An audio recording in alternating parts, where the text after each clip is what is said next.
Donc, j'étais en train de dire que nous allons voir aujourd'hui la 12e loi du succès spirituel et ça clôture la lecture et l'étude du livre sur les lois du succès spirituel. Nous avons déjà vu 11 lois. Est-ce qu'on peut voir le truc ici? Donc, on a vu la première loi, c'était chercher Dieu et travailler de tout son cœur. La deuxième loi qu'on a vue, c'était les problèmes, c'était la matière première de Dieu pour la grandeur. La troisième loi que j'ai écoutée aujourd'hui, c'était croire Dieu, croire les autres et croire toi-même et la paternité spirituelle. La quatrième loi qu'on a vue, c'était de s'éloigner de tout péché et de connaître une vraie repentance. La sixième loi, c'était traiter tout péché en profondeur. La septième loi, c'était la ruine de l'amour propre, l'honnêteté financière. La huitième loi, c'était le service à l'homme. L'enfant qui sert, la femme qui sert. La neuvième loi, c'était de connaître les faits dans ta vie. La 10e loi, c'était la consécration et la concentration. Ne pas être dispersé. La 11e loi qu'on a vue la semaine dernière, c'était... La 11e loi qu'on a vue lundi avant le dernier, c'était de poursuivre Dieu et de ne pas poursuivre le succès. Et la semaine dernière, on a vu la loi sur le fait que que l'amour propre, c'est ton pire ennemi. L'amour du moi. Et donc, aujourd'hui, on va clôturer l'étude de ce livre avec la 12e loi du succès spirituel. Et comme je le disais,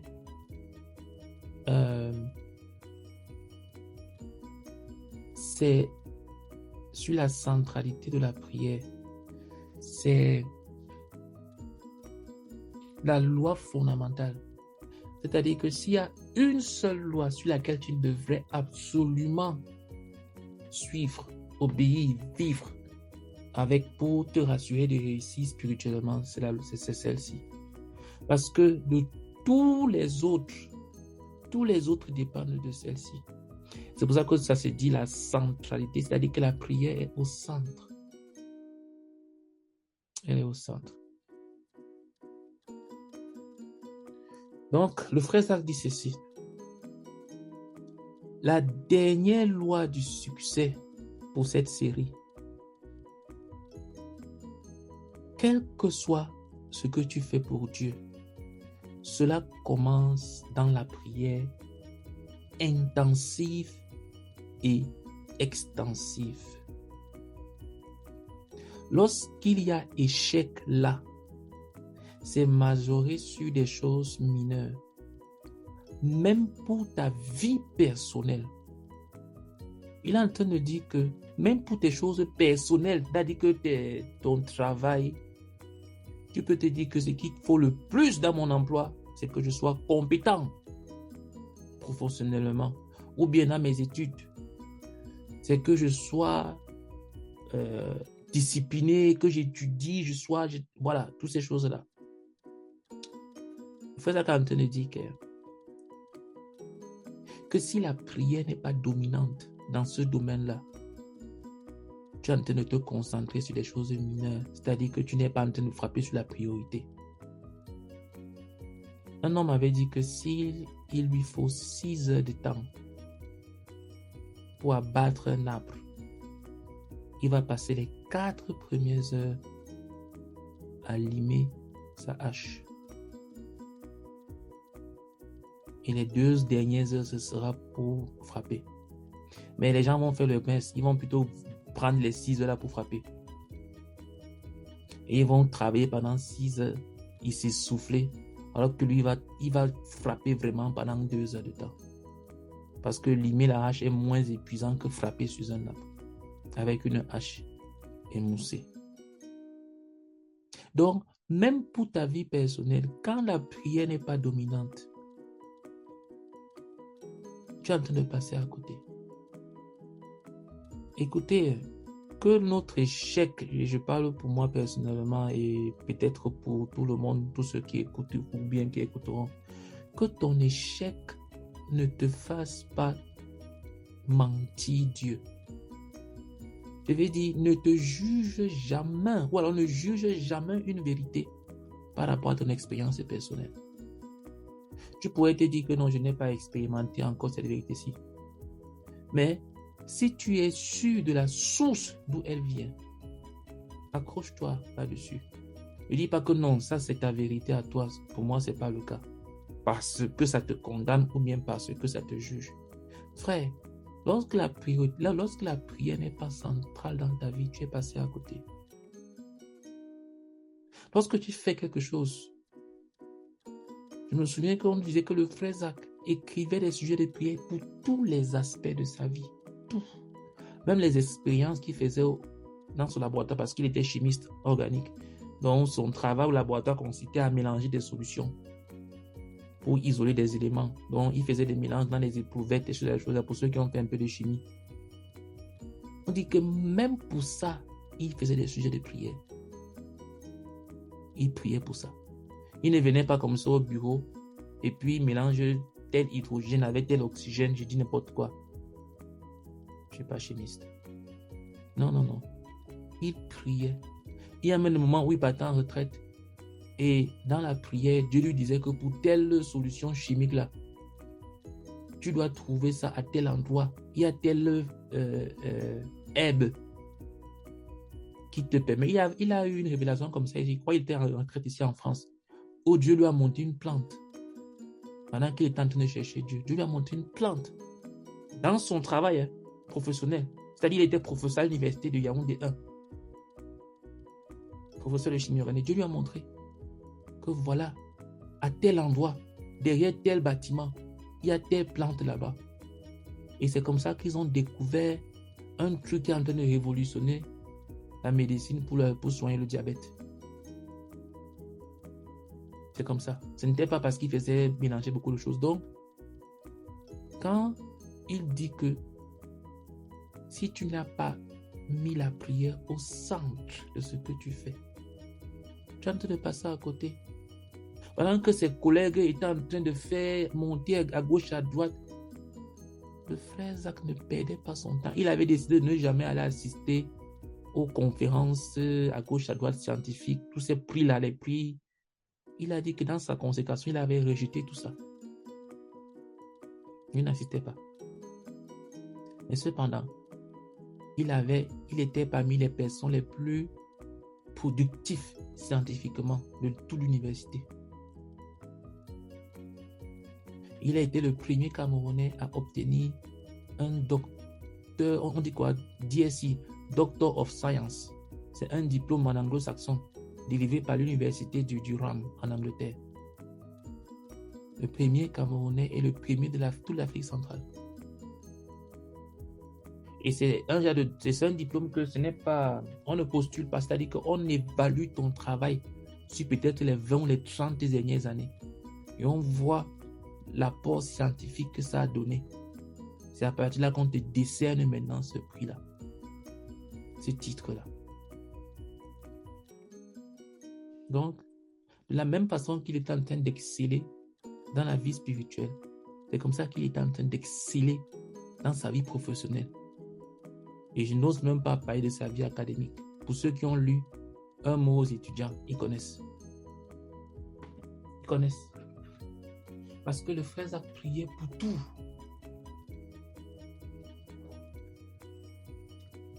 Il priait pour tout. Tout et tout. Il mettait toujours la prière au centre. Si la prière n'est pas centrale, tu es en train de majorer sur des choses mineures. Tu es en train de te donner au maximum sur des choses mineures. Tu es en train de te donner, tu es en train de travailler, de te donner à fond sur des choses de moindre importance. C'est un peu comme un étudiant qui a des matières avec des coefficients différents. Je me souviens dans ma classe en terminale, j'étais encore au lycée, on avait une matière, comme j'étais en terminale mathématiques, ça avait un coefficient, je crois 6 comme ça, ou 7, je ne me souviens plus. Il y avait d'autres matières qui avaient un coefficient 1.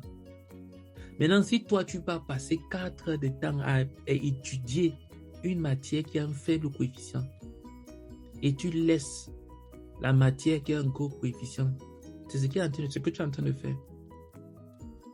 Quand la prière n'est pas centrale dans tout ce que tu fais. Par exemple, pour une réunion d'enseignement comme ce que nous faisons ici, si on se concentre uniquement sur le fait de se retrouver le lundi et enseigner, prendre un livre, partager dessus, on est en train de faire des choses mineures. La chose centrale à faire, c'est de se retrouver pour prier par rapport à cette réunion-ci. Et sur ça, vraiment, je veux confesser que j'ai gravement échoué. Mais ça va se corriger, par la grâce de Dieu. Donc, tout ce que tu fais, tu travailles à l'hôpital, tu te lèves le matin ou bien le soir, je ne sais pas, tu pars au travail, tu t'arranges, tu prépares tout ton matériel, tout ce qu'il faut. Si tu ne noies pas ta journée dans la prière, tu as majoré sur des choses mineures. Mineures. Toute église qui ne donne pas la priorité à la prière est en train de majorer sur des choses mineures. C'est finalement une œuvre humaine. Elle n'aura aucune conséquence éternelle. C'est pour ça qu'on peut enseigner comme ça, mais il n'y aura pas un grand impact. S'il n'y a pas la prière qui est derrière, s'il n'y a pas la prière, si ce n'est pas porté par la prière, il n'y aura pas un grand impact. Priez pour celui qui enseigne. Priez pour ceux qui sont enseignés. Priez pour l'impact, pour la multiplicité, tellement de choses. Ce que Dieu fait demeure. Cela ne peut jamais être renversé. Et ce que Dieu fait, il le fait en réponse à la prière.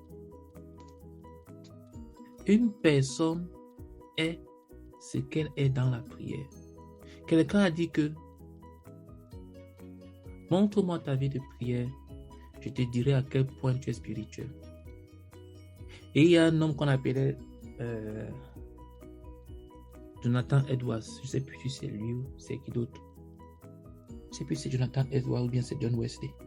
En tout cas, il y a un très grand homme de Dieu dans le passé qui disait que si tu n'as pas une vie de prière, tu n'es pas chrétien.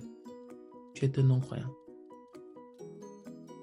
Il ne disait pas que si tu as une vie de prière faible. Il dit que si tu n'as pas de vie de prière, si tu ne pries pas, tu n'es pas chrétien, tu n'es même pas croyant. Le fait que tu n'as pas une vie de prière, en fait, la prière, c'est la seule chose dans la Bible qui est demandée de faire sans cesse.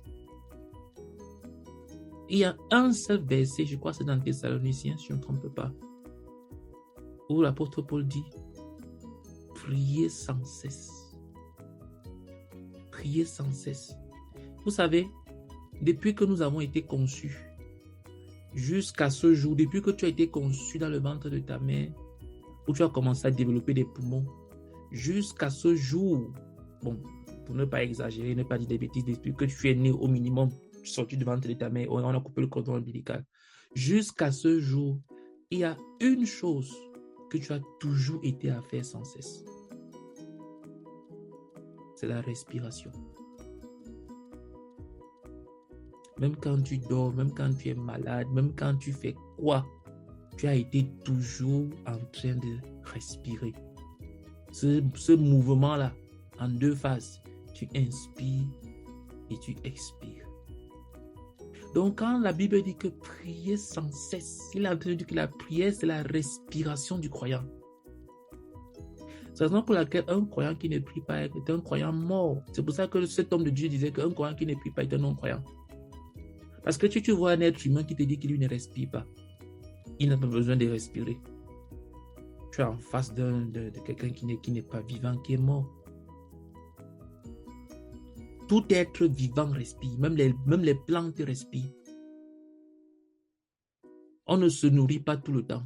On ne boit pas l'eau tout le temps. On ne dort pas tout le temps. On ne se repose pas tout le temps. Mais il y a une chose qu'on fait tout le temps, c'est la respiration. Et la prière, c'est la respiration du croyant. Parce que la Bible dit que prier sans cesse. Donc, la spiritualité d'un homme, c'est dans sa vie de prière. Toutes les autres choses peuvent être oubliées avec peu de perte. L'échec à invoquer Dieu et l'échec à faire descendre Dieu dans une situation est une gifle au visage de Dieu. C'est dire, Dieu, je peux me passer de toi. Je peux me passer de toi. C'est dire, Dieu, tu es secondaire, tu es tertiaire. Et Dieu répondra incontestablement à cette gifle sur sa face.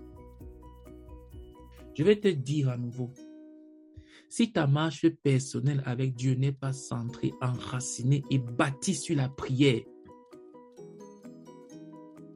tu échoueras. Tu ne vas certainement jamais arriver là où tu aurais pu arriver. Écoutez, je me souviens, je ne sais pas si il y a raconté, mais je me souviens un mardi, c'était un mardi, oui. Parce que quand le frère Zach était dans la ville, parce que comme il voyageait beaucoup, mais quand il était dans la ville, c'est-à-dire à Yaoundé, il était à la nuit de prière tout le temps, chaque nuit. Il ne disait pas que non, je passe seulement le vendredi. S'il était là de lundi à dimanche, chaque nuit, il ne dormait pas chez lui, il était en train de prier avec nous. Ce qui fait que quand il voyageait, c'est là où tout le monde profitait pour aller un peu se reposer. Mais quand il était là, tout le monde travaillait dur. On partait en nuit de prière toutes les nuits, de lundi à lundi. Frère, quand le frère est en train de parler ici là de la prière, les réunions de l'église, d'enseignement de l'église, c'était le mardi. Où le frère enseignait toute l'église de Yaoundé, il a fait les dirigeants. Un jour, il est rentré, un mardi. Je n'ai jamais oublié ça. On était à table, on était en train de manger. Je vous assure, il était fatigué. Il est rentré peut-être vers 23h comme ça. C'est pour ou 22, 20, 21h30, 22h, 23h. Mais il était épuisé. Le genre qu'il parle avec toi comme ça, et puis il se met à dormir. Normalement, quand tu t'endors, c'est que quelqu'un est en train de te parler. C'est-à-dire que quelqu'un te parle et toi, la personne te fait dormir. Mais c'est lui-même qui est en train de parler et c'est lui-même qui se met à dormir. Parce qu'il était épuisé, frère. Et nous, on avait expérimenté ça. Moi, je me souviens d'une nuit de prière que je dirigeais. Et je dirigeais une fois une nuit de prière, la nuit de prière des étudiants. Et je ne sais pas à quel moment je me suis mis à dormir. Ce sont ceux que je disais qui m'ont réveillé. Devant, comme ça, tu es devant les gens, tu donnes que prions telle chose. Et puis toi-même, tu te mets à dormir. Pour vous dire à quel point est-ce qu'on était épuisé. Parce qu'on ne dormait pas de lundi à lundi. On priait. Chaque nuit.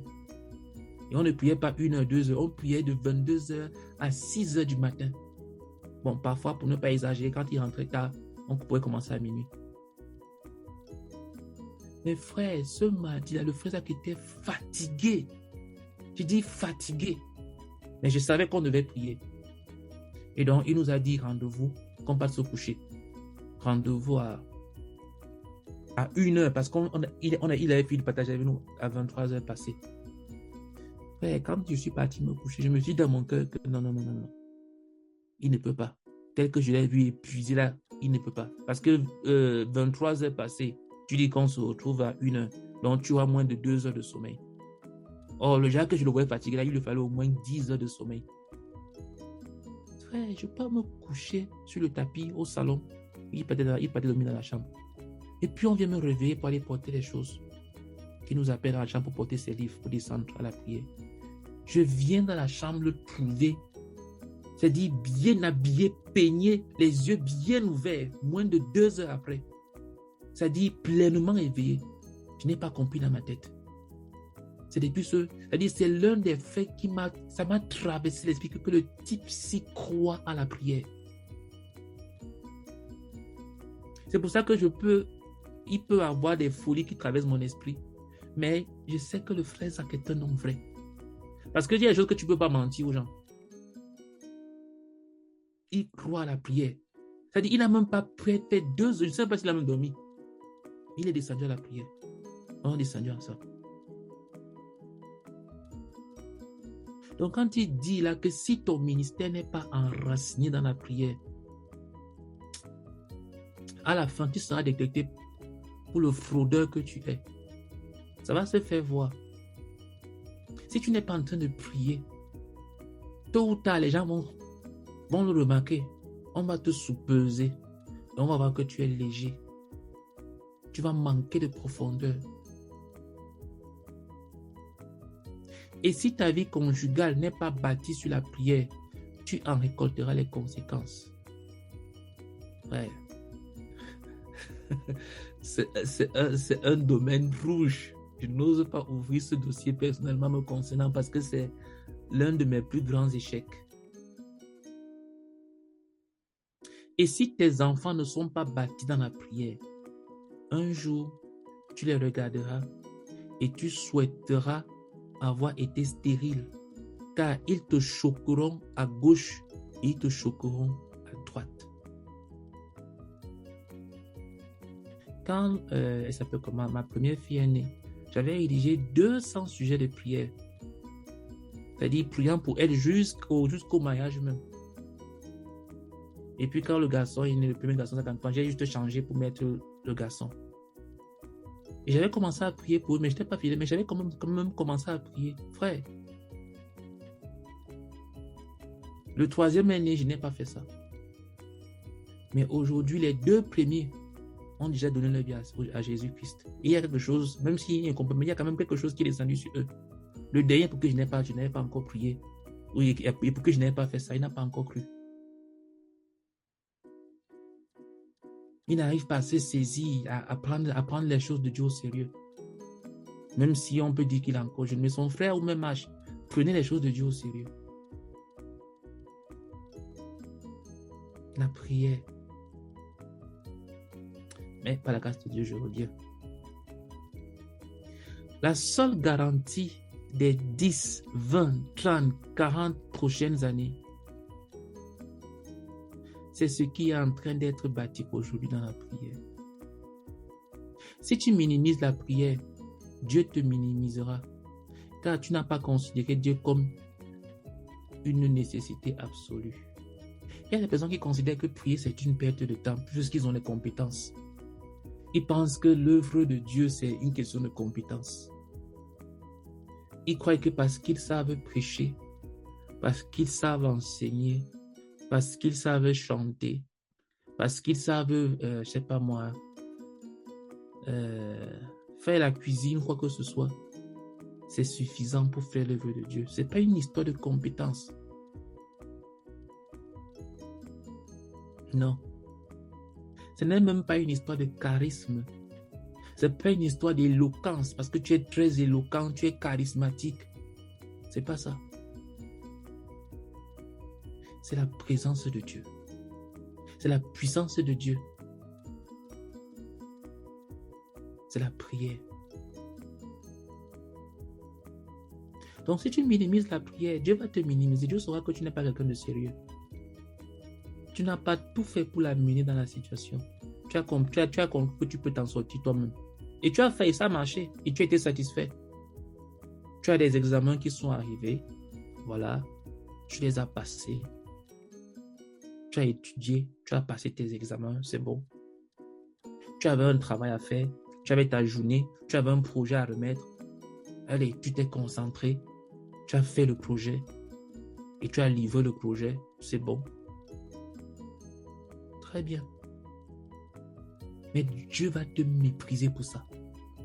Parce que tu lui as montré que tu n'as pas besoin de lui. C'est pour ça que tu vas tourner en rond. Tu vas tourner en rond, tourner en rond, tourner en rond et tourner en rond. Tu n'as pas tout fait pour amener Dieu dans la situation. Les choses vont glisser entre tes doigts. Que ce soit dans les affaires, dans le domaine académique, dans les affaires d'argent, dans la paix du cœur et par-dessus tout, dans ta relation avec Dieu et ton service pour Dieu. Tu penses peut-être que tu sais bien gérer l'argent. Vas-y. Ne prie pas pour que Dieu te montre comment gérer l'argent. Ne prie pas pour que Dieu te montre comment faire un budget. Ne prie pas pour que Dieu gère l'argent qu'il te donne, parce que l'argent que tu as, c'est pour Dieu. Tu n'es qu'un gestionnaire. C'est Dieu qui te donne cela. Ne prie pas. Ne prie même pas pour tes relations. Prends-les pour acquises. Tu as une relation avec telle personne, une relation avec telle autre personne. Et pour toi, ça va. Vas-y. Ça va s'écrouler. Ça va s'écrouler. Ça va s'écrouler. Un jour, tu ne vas pas comprendre comment tu as fait pour te retrouver tout seul. Telle personne, la relation morte. Telle autre personne, la relation morte. Tu es tout seul.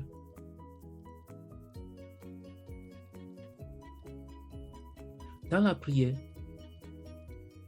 un homme ou une femme se fond en Dieu.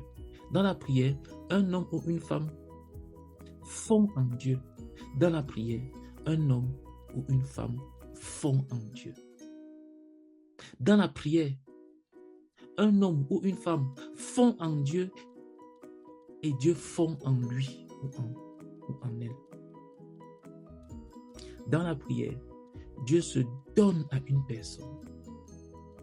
Dans la prière, Dieu se laisse connaître. Frères et sœurs, tu ne peux pas connaître Dieu au-delà de ta vie de prière. Que personne ne te trompe.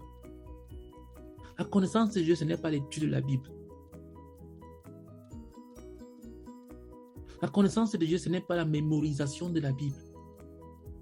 Ce n'est pas la mémorisation des enseignements.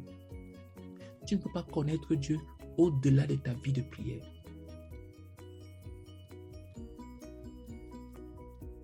Quand tu pars te placer avec Dieu, vous parlez de quoi? Fais l'expérience. Enferme-toi tout seul et ouvre la bouche pour prier. Tu verras à quel point est-ce que toi et Dieu, vous avez quelque chose en commun. Tu verras. Si tu vas même savoir quoi lui dire. Ou si tu es même capable de l'écouter. Frère, sœur, dans la prière, Dieu se laisse connaître. Il se révèle aux saints qui prient et se cache à ceux qui ne prient pas. Ils ne le connaîtront jamais car ils ne l'ont pas considéré comme digne d'être recherché. Il les laissera s'en aller sans lui. Il va vous laisser. Vas-y, puisque tu es très capable. Tu sais prêcher, tu sais parler, tu sais enseigner. Tu sais bien gérer les choses. Tu es un grand administrateur.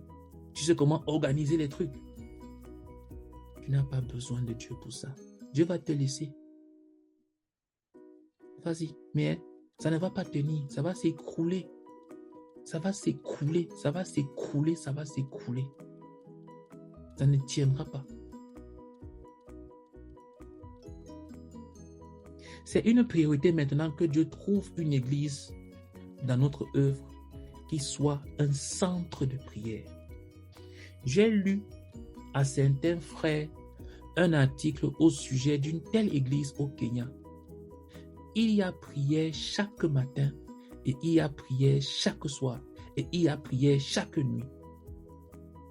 Chaque secteur du ministère, tel que le ministère aux enfants, a un programme stratégique de prière. Le ministère aux jeunes a un programme de prière stratégique hebdomadaire. Chaque aspect de l'œuvre a une prière stratégique chaque semaine.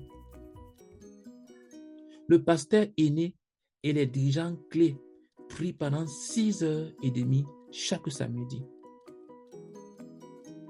Il y a ensuite les intercesseurs qui se retirent pendant 4 ou 5 jours, étant enfermés chaque mois pour prier.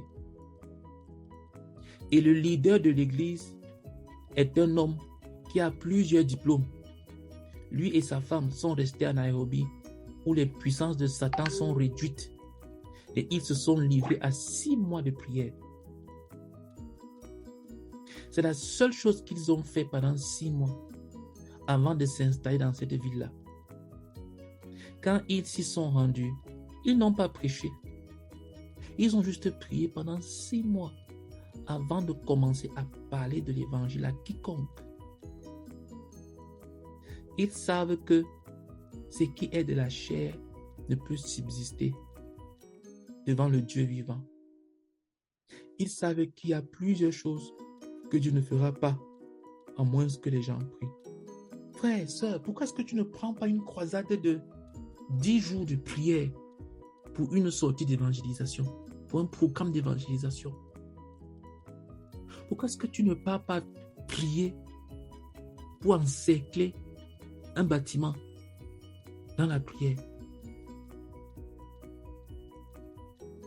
Je me souviens en 2007, je voulais implanter un centre, c'est-à-dire un endroit avec plusieurs assemblées.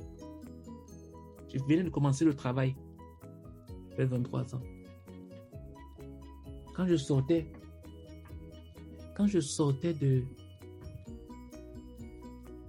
du travail, la nuit, à 19h, je partais prier en langue, faisant le tour de ce quartier-là. Et un jour, Dieu m'a béni avec une première personne qui avait cru et qui avait même accepté de venir. Il était même venu à mon mariage en quelques mois.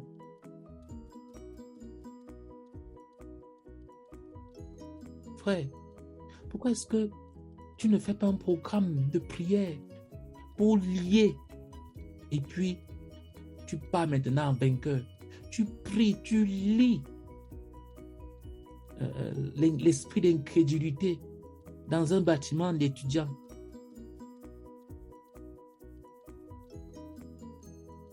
Je me souviens une fois, j'étais allé porte par porte dans un bâtiment d'étudiants au Havre, touchant la porte ici, touchant l'autre porte là, priant.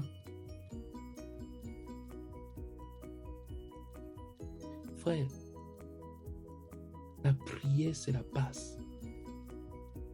Permets-moi de te dire, tu seras choqué juste avant ta mort de ce que tu n'as pas donné la priorité à la prière. Tu as dilapidé ta vie. Tu pourrais dire, j'ai réussi. Vous êtes 10 000 et tu penses que tu as réussi, alors que vous devriez être 100 000 croyants. Tu es le plus grand insensé qui ait jamais vécu. Lorsque tu fais un bénéfice d'1 million de francs par mois, alors que tu aurais pu en faire un bénéfice de 100 millions, tu es le plus grand insensé. Quand tu es un directeur, alors qu'avec la prière, tu aurais été un ministre, et tu dis, mais je suis un directeur, ta folie est grande. Quand tu mets 25 années pour être là où tu aurais pu être en 2 ans, si tu avais prié, et tu dis, mais vois où je suis. Tu es de tous les hommes, celui dont il faut le plus avoir pitié. Frère, la prière est là où se trouve l'action. Toute autre chose peut être ignorée sans grande perte, mais ne fais pas l'erreur d'ignorer la prière. En réalité, quand quelqu'un rétrograde, la première chose qui disparaît dans sa vie, c'est sa vie de prière. Tu ne peux pas rétrograder et en conservant une vie de prière. Ce n'est pas possible. Tu peux rétrograder 10 millions dans la vie de lecture biblique, dans la méditation ou autre chose. Mais si ta vie de prière est là, ça va revenir. Et quand quelqu'un regarde, la première chose qui disparaît, c'est sa vie de prière. La première chose qui est attaquée, c'est la vie de prière. Quand Satan veut détruire un homme, il va le laisser lire la Bible. Mais il va se rassurer que cet homme n'entende pas Dieu, il ne parle pas avec Dieu. Il va mettre un brouillard. Il va te donner tellement de raisons de ne pas prier. Tu vas commencer à t'ennuyer, tu vas commencer à trouver ça lourd. Tu vas commencer à dormir et dormir et dormir. Frère, si tu ne pries pas, tu es sur le chemin de l'échec. C'est une certitude. Si ta vie de prière n'est pas en train de grandir, tu es en train de périr, frère.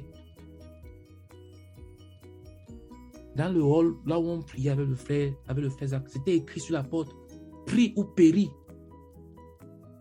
Soit tu pries, ou alors tu meurs. Parce que la prière, c'est une histoire de vie ou de mort. Quand tu voyais que le Seigneur Jésus-Christ était parti prier jusqu'à ce que sa sueur est devenue comme du sang.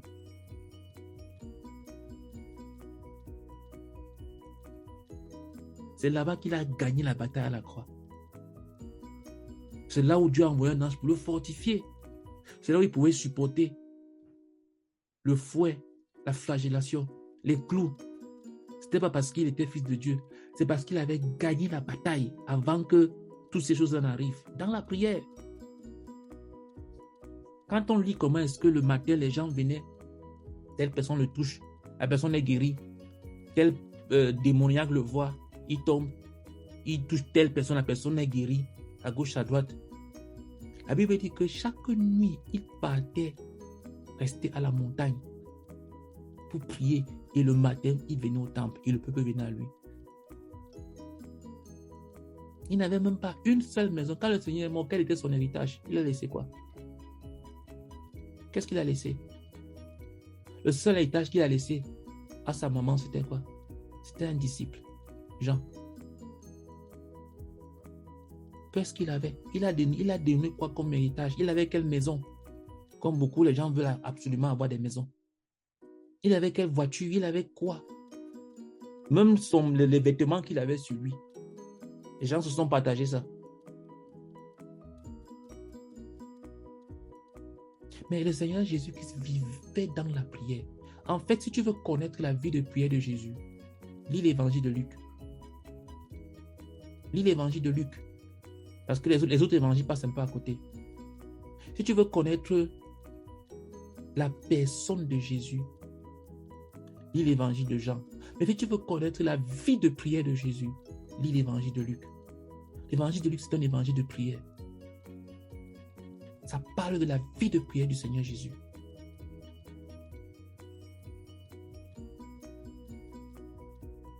En prière. Les autres disent que quand il a été baptisé par Jean-Baptiste, il est sorti. Et puis, le ciel s'est ouvert. Il n'y a que Luc qui fait cette précision-là que pendant qu'il est en train de prier, le ciel s'est ouvert. Hein? Celui qui ignore la prière a donné la priorité à la chair et elle le délaissera lamentablement. As-tu jamais réalisé que ta santé est le reflet de ce qu'est ta vie de prière? Le corps qui connaît la prière intense connaît aussi la guérison intense. Frère, la prière. Je ne sais pas, j'espère que ce soir-ci, quelque chose va se passer dans nos vies. Moi, le premier. Et que nous allons développer une vie de prière. Même pas développer, non. Que nous allons centraliser la prière dans nos vies. Je l'espère. Je ne sais pas ce qui est central dans ta vie actuellement. Que lorsque tu ne fais pas, tu te sens mal. Puisses-tu changer cela pour la prière? Observe ta vie et vois quelle est cette chose-là que lorsque tu ne fais pas, tu es troublé. S'il te plaît, et change cette chose-là par la prière. Que lorsque tu n'as pas prié, lorsque tu n'as pas passé du temps avec ton Dieu dans la prière, que tu sois troublé, que le sommeil fuit de tes yeux.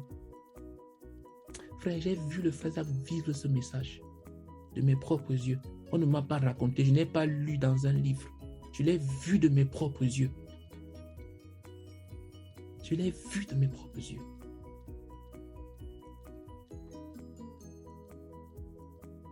T'as-tu jamais rendu compte que ta force est le produit de ta prière? Ceux qui prient agressivement ont une force énorme.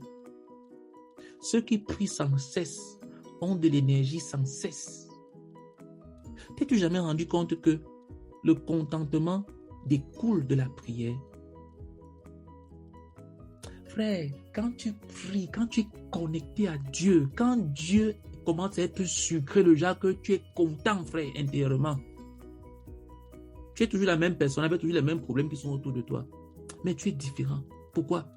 Parce que ta vie de prière est en train de luire, elle est luisante et brille. Ça pourrait être seulement peut-être 30 minutes, 1 heure, 2 heures. On n'a pas tous le même gabarit. Ne sais pas de te comparer à telle ou telle autre personne. Certaines personnes peuvent avoir la capacité d'une rivière. D'autres peuvent avoir la capacité d'un fleuve. D'autres peuvent avoir la capacité d'un océan. Je ne sais pas de te comparer avec telle autre personne. Mais quand tu passes du temps avec Dieu, tu grandis, tu te développes. Quand ta vie de prière est sucrée, elle est satisfaisante, frère, tu vas grandir, tu vas te développer. Le saint de prière est trempé en Dieu et connaît Dieu comme son accomplissement et son contentement. Frère, quand tu vois quelqu'un qui est en train de se plaindre, il se plaint des dirigeants, il se plaint de son faiseur de disciples, il se plaint de ses disciples, il se plaint de ses parents, il se plaint de ses enfants, il se plaint à gauche, il se plaint de son emploi, il se plaint de son manager, il se plaint. Parce que cette personne est vide. Elle est vide. Tu es vide. Voilà pourquoi est-ce que tu fais autant de bruit. Tu es vide. Tu te plains à gauche, à droite.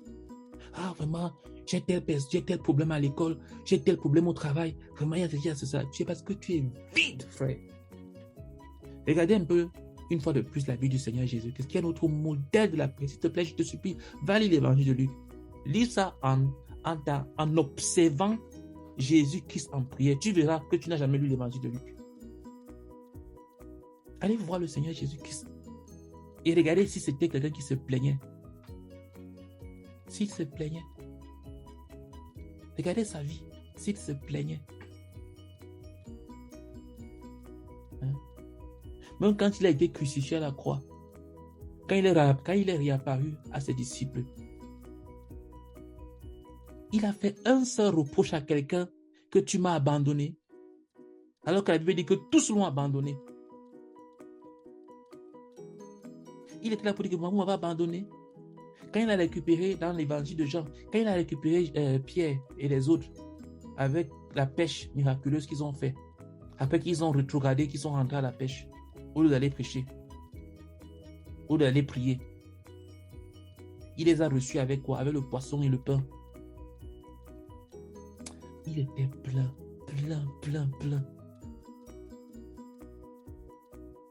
Quand un homme se plaint, tu te plains de ta femme, tu te plains de ton mari, tu te plains des enfants, tu te plains de ta vie, tu te plains de ta situation, tu te plains au travail, tu te plains à l'école, tu te plains à l'église, tu te plains de tes disciples, tu te plains. Tu ne connais pas le contentement, c'est parce que ta vie de prière est vide. Tu pourrais beaucoup prier, mais c'est du bruit. Tu ne rencontres pas Dieu. Tu fais du bruit spirituel.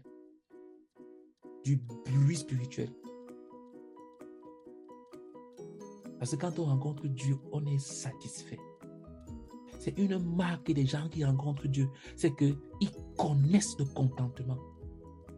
Quelqu'un peut passer 10 heures enfermé pour prier. La personne sort de là vide. Et une personne passe 1 heure. Et elle a rencontré Dieu. Souvenez-vous de la parabole du publicain et du pharisien. Ils sont partis prier les deux.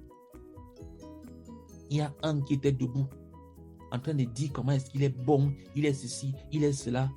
Il n'est pas comme l'autre qui est à côté là, le publicain là. Et comment est-ce que l'autre publicain, tête baissée, prosterné devant Dieu. Qu'est-ce que Jésus dit après? Que c'est lui qui est rentré justifié, qui a rencontré Dieu. L'autre est rentré vide. Frère, évalue-toi. Quand tu vas prier, quand tu sors de là, est-ce que tu as rencontré Dieu? Est-ce que tu connais le contentement? Ou bien tu finis ta prière, tu appelles telle personne pour commencer à t'engueuler? Ou bien tu finis ta prière et il y a une liste de gens dans ta tête dont tu as toutes les raisons de te plaindre.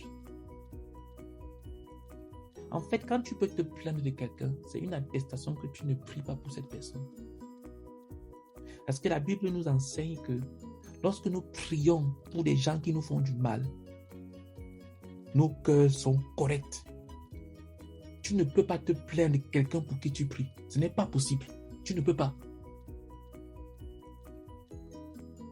Tu ne peux pas te plaindre de quelqu'un pour qui tu es en train de prier. C'est spirituellement impossible. Donc, si tu as quelqu'un dans ton cœur de qui tu as toutes les raisons de te plaindre, fais cette expérience-là. Va et prie pour cette personne. Et vois si tu te plains encore d'elle. Si tu te plains encore d'elle, recommence. Ça veut dire que tu n'as pas touché Dieu. Parce que quand tu vas prier pour quelqu'un et que tu vas toucher Dieu, Dieu va te montrer la personne là spirituellement, ce qu'elle représente pour lui, Dieu. Et quand Dieu va t'ouvrir les yeux et que tu vas voir ce que cette personne-là représente pour Dieu et tout le bon plan que Dieu a pour sa vie, je t'assure, même que tu vois cette personne-là faire n'importe quoi, monter à gauche, à droite, tu ne te plaindras plus. As-tu jamais réalisé que tes finances, ton succès financier dépendent de ton succès dans la prière? Et que ton manque constant est dû à ton manque constant de prière? Tu peux croire que tu sais gérer l'argent. Vas-y. Je vous assure, frère, le frère a prié pour tout. Même pour toutes ses finances. C'est-à-dire que pour le frère, 1 centime était équivalent à 10 000 euros. Pour que vous compreniez un tout petit peu comment est-ce qu'il gérait l'argent. Il n'était pas là pour dire que non, on arrondit. Ce n'était pas son langage. 1 centime, il fonctionnait au centime près. Pourquoi? Parce qu'il nous disait qu'il doit rendre compte à Dieu de chaque centime qui est passé entre ses mains. Parce qu'il n'est qu'un gestionnaire. C'est l'argent de Dieu. Même l'argent que lui-même doit manger, c'est l'argent de Dieu. Il n'est qu'un gestionnaire. Et le frère Théodore, depuis, je crois, 1987, a un compte rendu de ses finances chaque mois, sans faute. Je ne sais plus, je pense que ça doit être 1950, en tout cas les années 80 qu'il a commencé. C'est-à-dire que chaque mois, le frère Théodore peut te rendre compte de ce qui est entré dans sa main, ce qui est sorti de sa main. Il a un cahier où il fait un compte financier.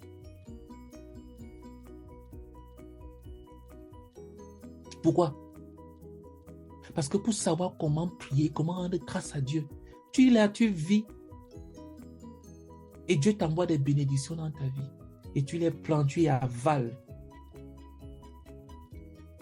C'est une chose terrible de vivre sur le salaire. Sur un revenu. Quand un homme s'arrête pour commencer à vivre selon un revenu, et après il dit qu'il est le fils du Dieu Tout-Puissant, il s'est réduit. Le frère ne vivait pas selon son revenu. Il gagnait 400 000 francs par mois en tant que professeur d'université. 400 000 francs CFA. Donc, je crois que ça doit faire autour 200, 300 euros, je ne sais plus trop combien, ou 400. En tout cas, je ne connais pas trop bien la conversion. Mais son épouse gagnait 180 000 francs. Donc, les deux, ça faisait autour de 500, 600 000. Mes frères, chaque année, ils donnaient des millions, près de 10 millions à Dieu. C'est-à-dire des millions et des millions que leur salaire ne pouvait pas leur permettre de faire cela. Même s'ils rassemblaient tout leur salaire, ça ne pouvait pas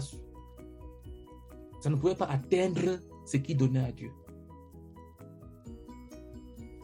Ça, c'est s'ils ne dépensaient pas pour manger à la maison. C'est-à-dire l'argent de la maison, les factures, et ainsi de suite. Même si on prenait tout. C'est pour dire que quand tu te réduis à vivre à partir de ton salaire, le frère Théodore a même enseigné également ça. Un homme qui se réduit à vivre à partir de son salaire, c'est un homme pauvre. Dieu va te laisser. Au lieu de t'asseoir, de prier pour tes besoins. La dernière fois que tu t'es assis pour prier pour ton loyer, c'était quand? Non, tu vas payer pourquoi? Tu sais qu'à la fin du mois, tu vas recevoir un salaire, tu vas payer. Pourquoi donc tu as besoin de prier pour le loyer? La dernière fois que tu t'es assis pour prier pour une facture, c'était quand? Non, pourquoi? Tu as un revenu qui arrive. Donc,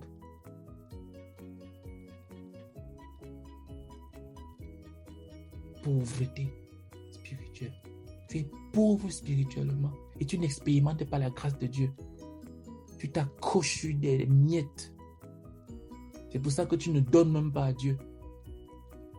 Tu voles la dîme qui ne t'appartient pas. Tu ne payes pas la dîme.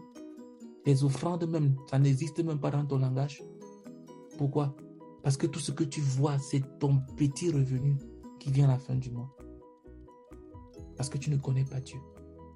Parce que Dieu n'est pas dans tes finances. Parce que tu ne pries pas.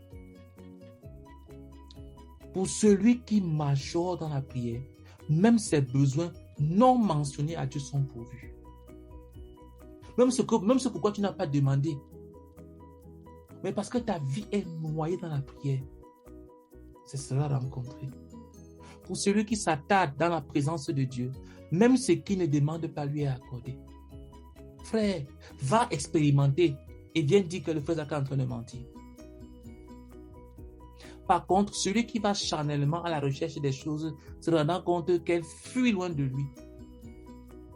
Parce qu'il se base sur un revenu salarial. Il y a même des gens qui veulent s'enrichir avec le salaire, en étant salarié. Même naturellement dans le monde, c'est stupide.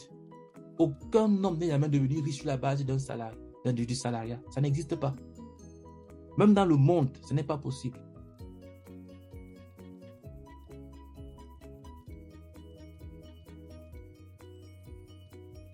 Les choses l'abandonnent, le laissant casser, meurtri énormément dans le besoin. Sais-tu que la faveur de Dieu accompagne ceux qui prient? Que plus ils prient, plus ils ont la faveur de Dieu. Plus la prière est intense, plus la faveur de Dieu est intense.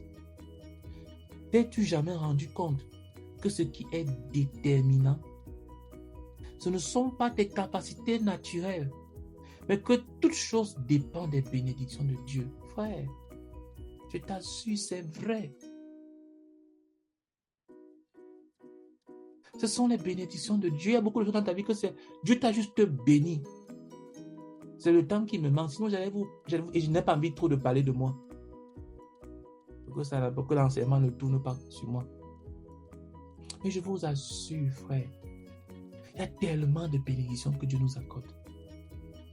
Au-delà de nos capacités propres. Tu n'as pas idée. La première étant le fait que tu sois croyant. Quelle est la capacité naturelle que tu as qui te prédisposait à croire? Au contraire, c'était plutôt un obstacle à la foi. Ta soi-disant sagesse ou intelligence. C'est une bénédiction que Dieu t'a accordé de croire. Jacob et Ésaü le savaient. Ils savaient que l'avenir ne dépendait pas de leur capacité, mais de qui avait la bénédiction. Et le lieu de prière est le lieu de bénédiction. Celui qui prie est béni. Ceux qui continuent dans la prière continuent dans la bénédiction. Ceux qui progressent dans la prière progressent dans la bénédiction. Ceux qui rétrogradent dans la prière s'éloignent aussi du lieu de bénédiction. Sais-tu que ta santé ne dépend pas de ta constitution naturelle, mais de ta constitution de prière? Je me souviens une fois, j'avais dit à un jeune homme à qui j'étais en train de bâtir spirituellement, je lui ai dit que franchement, moi je suis le seul qui travaille dans ma maison. Mon époux ne travaille pas, j'ai des enfants. Donc je ne peux pas me permettre de tomber malade. Je lui disais ça dans les années 2010.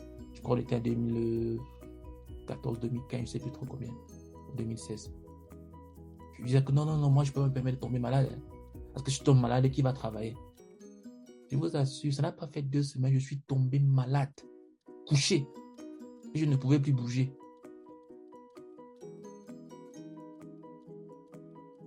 La santé que tu as, ce n'est pas parce que tu es trop fort. C'est la bénédiction de Dieu. Bien entendu, ce n'est pas une invitation à aller manger, boire n'importe quoi. Tu vas récolter la malédiction de Dieu et tu vas tomber malade. Parce que celui qui méprise son corps et qui traite son corps mal, il traite mal le temple de Dieu, le temple du Saint-Esprit. Dieu a en quelque sorte jeté ses clés du côté de la prière. Et le Seigneur Jésus-Christ, depuis qu'il est retourné sur le trône, ne fait qu'une seule chose. Il prie. Il prie. Voilà l'activité de Jésus-Christ actuellement. Si tu demandes qu'est-ce que Jésus-Christ est en train de faire au ciel, il est en train de prier. La Bible dit qu'il intercède pour nous. Il prie. Et l'ennemi t'a transformé en un activiste qui court de l'avant vers l'arrière. Tu poursuis telle personne, tel disciple, telle personne, telle chose, ainsi de suite. Tu montes, tu descends. De haut en bas, de l'avant vers l'arrière, de haut en bas, comme un petit démon. C'est Satan qui a dit que de parcourir la terre quand Dieu lui a demandé que d'où viens-tu dans le livre de Job. C'est comme ça que Satan fait. Il monte, il descend, il va à gauche, à droite. Activiste. Et tu sais qui fait cela. Voilà. Tu sais qui fait cela. C'est Satan. Rien n'est établi dans la prière. Rien n'est reçu dans la prière. Tu ne fais pas descendre Dieu dans la prière. Le diable n'est pas déraciné et chassé au loin par la prière. Tu l'embrasses à la maison. Tu l'embrasses par ton manque de prière. Ok.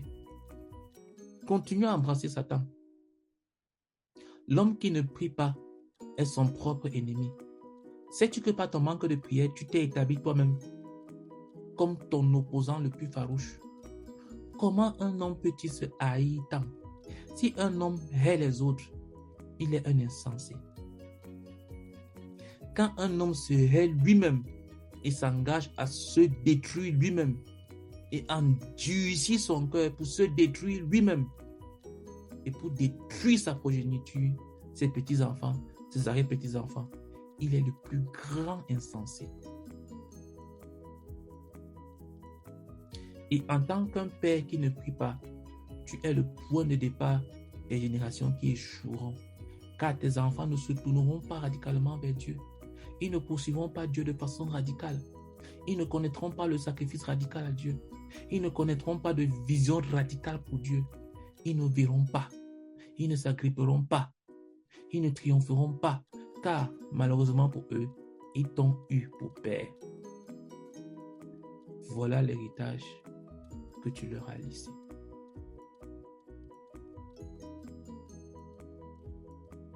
Frère, ça m'interpelle personnellement. Ça m'interpelle personnellement. J'avais l'habitude quand j'ai pris les retraits de 15 minutes du matin. À la partie, on demande de prier pour ce que tu aimes. Que voilà, que mettre leur volonté, leur vie, leurs finances, ainsi de suite, sous le sang de Jésus-Christ. J'avais l'habitude de prier, je priais pour le frère Théodore, je priais pour la sœur Gislaine, les enfants. Et puis, à un partout, je disais, je priais pour mon père et ma mère.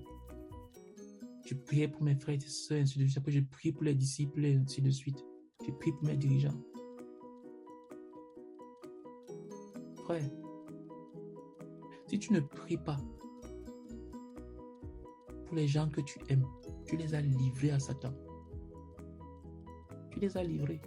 La seule marge de manœuvre que tu peux avoir dans la vie de quelqu'un, c'est au travers de la prière. Et la meilleure chose que tu puisses offrir à quelqu'un, c'est la prière. Pourquoi? Parce que prier pour quelqu'un, c'est lui donner Dieu. Oh, qu'est-ce qu'il y a de plus précieux que Dieu? Donc, quand tu as la capacité de donner quelque chose de précieux à quelqu'un, et tu ne donnes pas ça, tu peux donner les choses de la poussière. Avoir pour stratégie d'écarter Dieu, c'est ce que signifie le manque de prière. Quand quelqu'un ne prie pas, il est en train de dire, il est en train d'écarter Dieu de sa vie, de son environnement.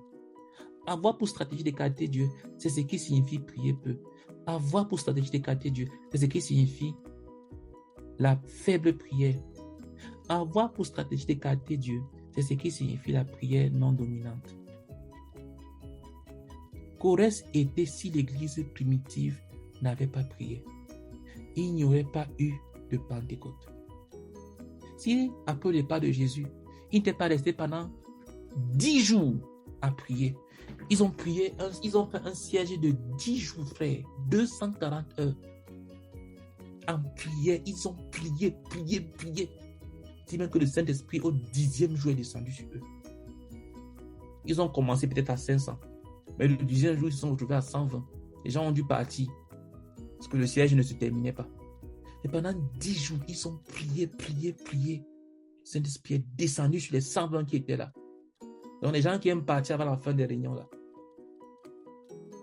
Tu viens à une réunion et tu pars avant la fin. Le Saint-Esprit est descendu sur les 120 qui étaient restés. Qu'au reste était si ces 10 jours et 10 nuits de prière sans cesse n'avaient pas été investis, le Saint-Esprit ne serait pas descendu. Ils auraient échoué lamentablement. Le Seigneur n'aurait pas étendu sa main pour guérir. Le Seigneur n'aurait pas étendu sa main pour permettre que soient opérés des signes et des prodiges au nom de son Saint-Fils. Ce mouvement serait mort. Mais ils priaient et continuaient à prier. Et la prière devint la priorité des dirigeants. Et ils bouleversaient le monde dans le bon sens. Ils ont changé le monde. Regardez, le monde n'a pas été changé par les... Parce qu'il y a un qui veut changer le monde. Ils pensent que c'est la politique qui va changer le monde. Certaines personnes pensent que c'est les milliardaires, les gens riches, comme Elon Musk, les Bill Gates, qui changent le monde. Ouais.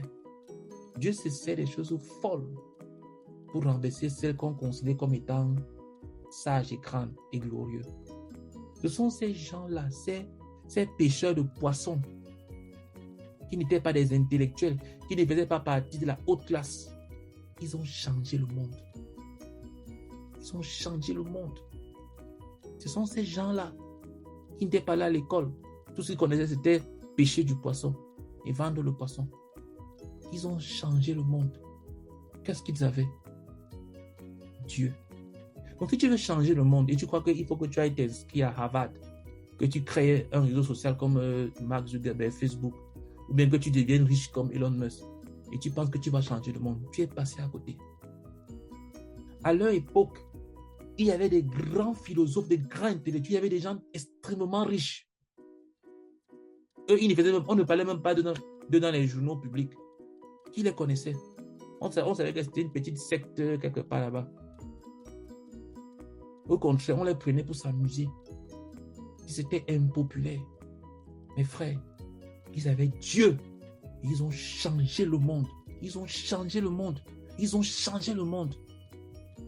Donc si tu veux changer le monde, tu n'as besoin que d'une seule chose. Tu n'as besoin que d'avoir Dieu. Tu n'as pas besoin de faire les révolutions, les grandes découvertes. Oui, tu ne seras pas le premier à faire des grandes découvertes. Mais si tu as Dieu, comme le frère Zach avait Dieu, frère, quand on sera 1 milliard de personnes qui sont en train de prêcher ce message que vous écoutez là, imaginez 1 milliard qui prêche ce message ici là. La face du monde sera différente. Mon bien-aimé, qui t'a ensorcelé pour que tu fasses toute autre chose sauf de majorer dans la prière? La sécheresse de ta propre vie spirituelle, le manque de profondeur, le manque de richesse, le manque de vision, tes nombreuses années à tourner en rond. Cela ne dit-il pas que tu es passé à côté? Tu es dans la foi depuis combien d'années? Où sont les disciples que tu es en train de former, de bâtir? Qu'est-ce que tu as produit? Qu'est-ce qui est en train de grandir? Qu'est-ce qui est en train de grandir? Est-ce que le Dieu Tout-Puissant habite en toi? Est-ce que le Dieu qui a créé l'univers tout entier vit en toi? Cela ne devait-il pas te dire que tu es passé à côté et que tu devrais te repentir et te repentir? Maintenant, repens-toi. Je vais vous lire cet extrait. Tout récemment, comme résultat de mes études sur la vie de prière des églises locales, j'ai été forcé, bien qu'avec réticence au début, d'ajouter un 3e élément à la liste des choses qu'un pasteur ne doit pas déléguer.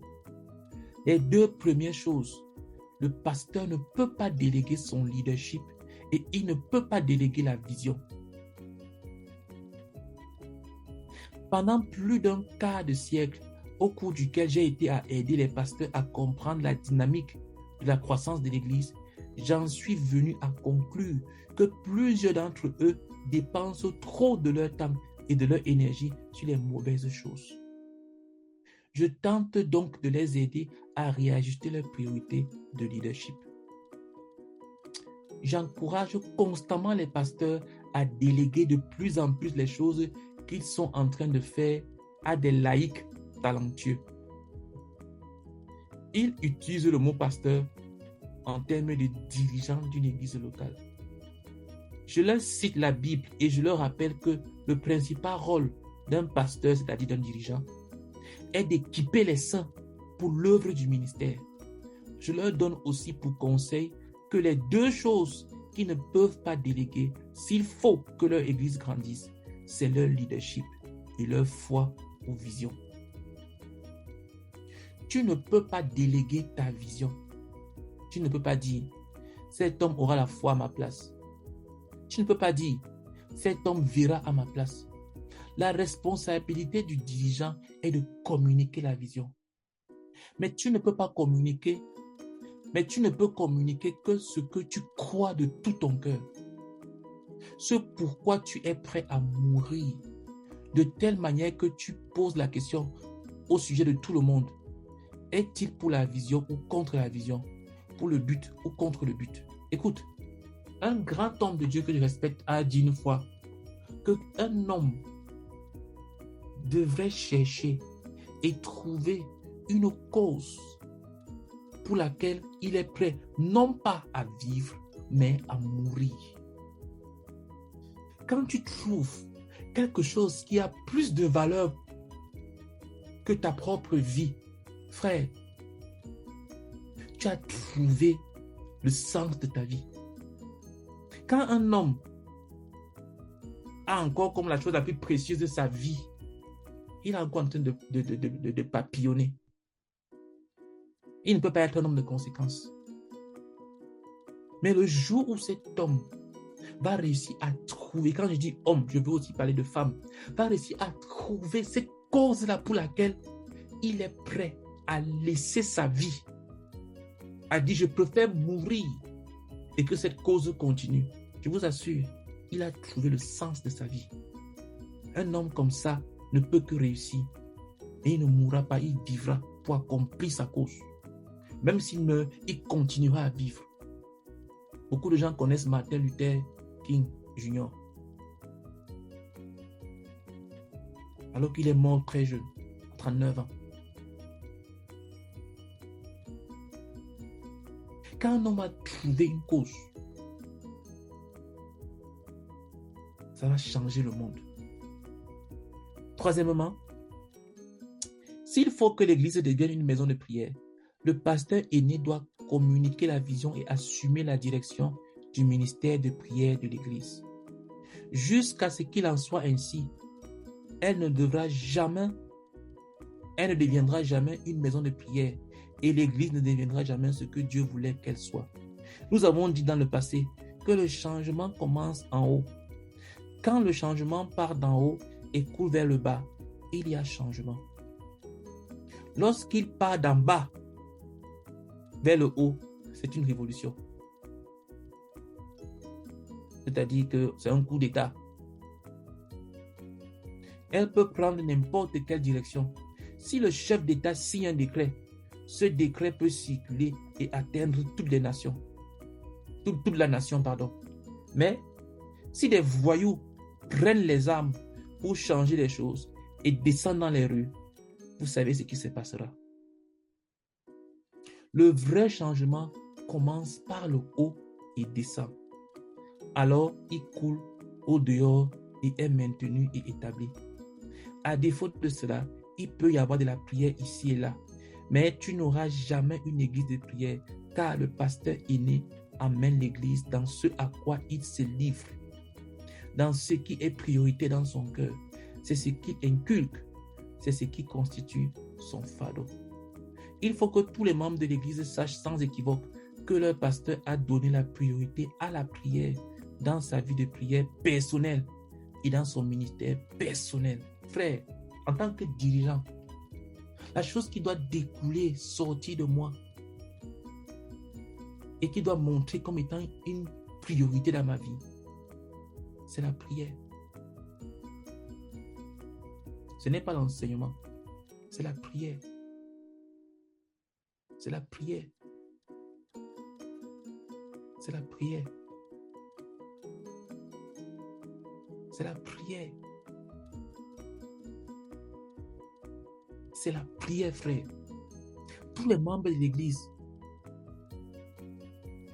doivent connaître cela. Savoir que le pasteur a donné la priorité à la prière dans sa vie personnelle et dans son ministère. Si tel est le cas, cela fera constamment surface sur la chair. Un sermon sera rarement prêché sans qu'il reconnaisse la puissance de la prière.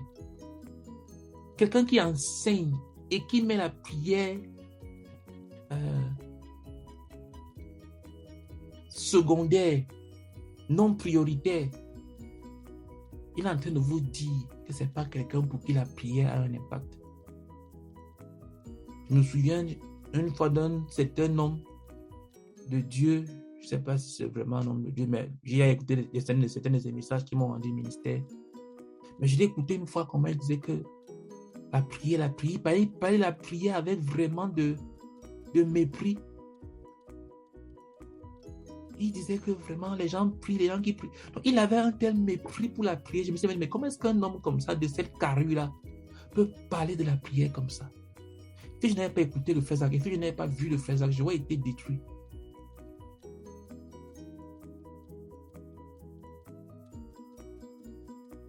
Quand tu parles aux gens et que dans ton langage, ce qui ressort, ce n'est pas la prière n'est pas la priorité.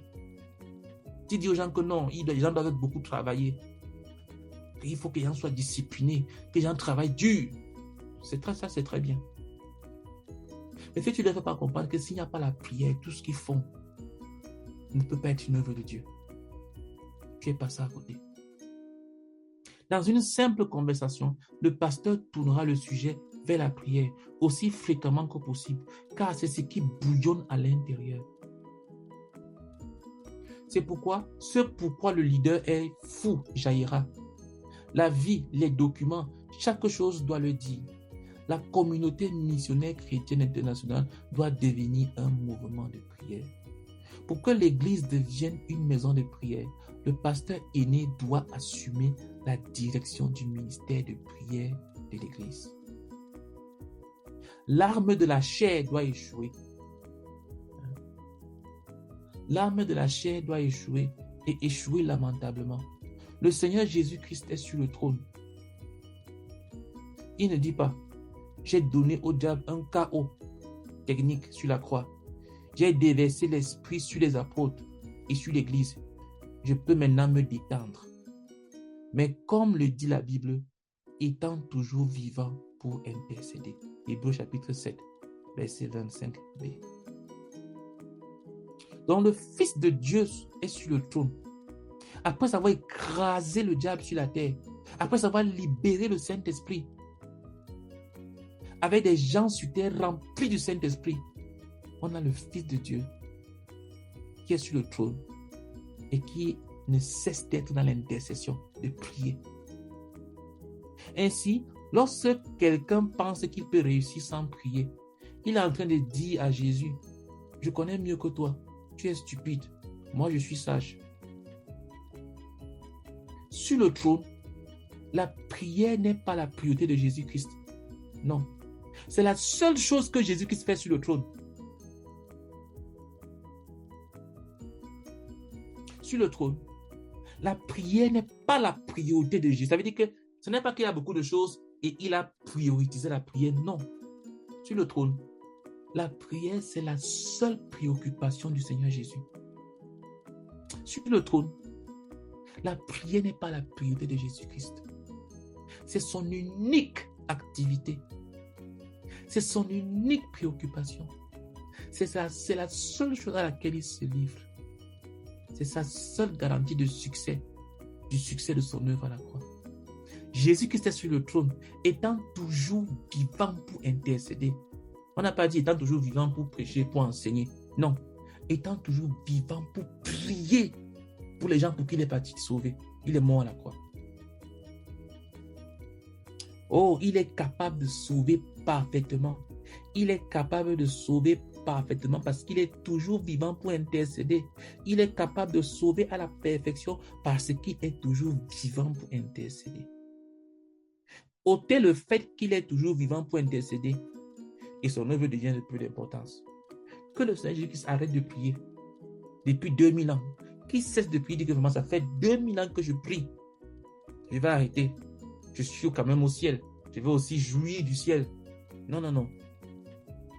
Comme les films montrent le ciel avec des jolies fleurs, comment les gens dansent, ils montent, ils descendent. Une fois, on m'a invité à prêcher quelque part. Et là-bas, quand je suis arrivé, ils avaient mis un film où une jeune fille qui était croyante était morte. Et puis elle est arrivée au ciel dans le film. Dans ce film-là, on montrait comment est-ce qu'elle était entourée de beaux arbres, de belles fleurs. Quand on m'a donné le micro, je lui ai demandé que, mais vous avez lu où dans l'Apocalypse que le ciel est comme ça? Vous avez vu ça où que le ciel c'est un endroit où il y a des belles fleurs? C'est écrit où dans la Bible? Vous pensez que le ciel c'est un endroit où on marche comme ça, on se balade? Quand tu lis l'Apocalypse, c'est que l'Apocalypse décrit le ciel. Le ciel est un lieu d'adoration. Le ciel est centré sur quelqu'un. Ce n'est pas centré sur la beauté matérielle. Les gens ont encore une mentalité matérielle, matérialiste, charnelle. Et ils veulent mettre ça dans les films. Ils disent que les films chrétiens. C'est pour ça que je déteste parfois les films chrétiens. Je peux encore voir un film de guerre, un film policier, que de regarder un film chrétien. Parfois, ça m'irrite parce qu'ils donnent une fausse image. Ils ne se basent pas sur la Bible, ils se basent sur leur propre pensée. Le ciel, on voit comment les gens sont. Le ciel, lis l'Apocalypse. Tu verras que tout est centré sur quelqu'un. Dans la Bible, tout est centré sur Dieu, sur le Seigneur Jésus-Christ. Tu ne peux pas être au ciel, tu fais autre chose.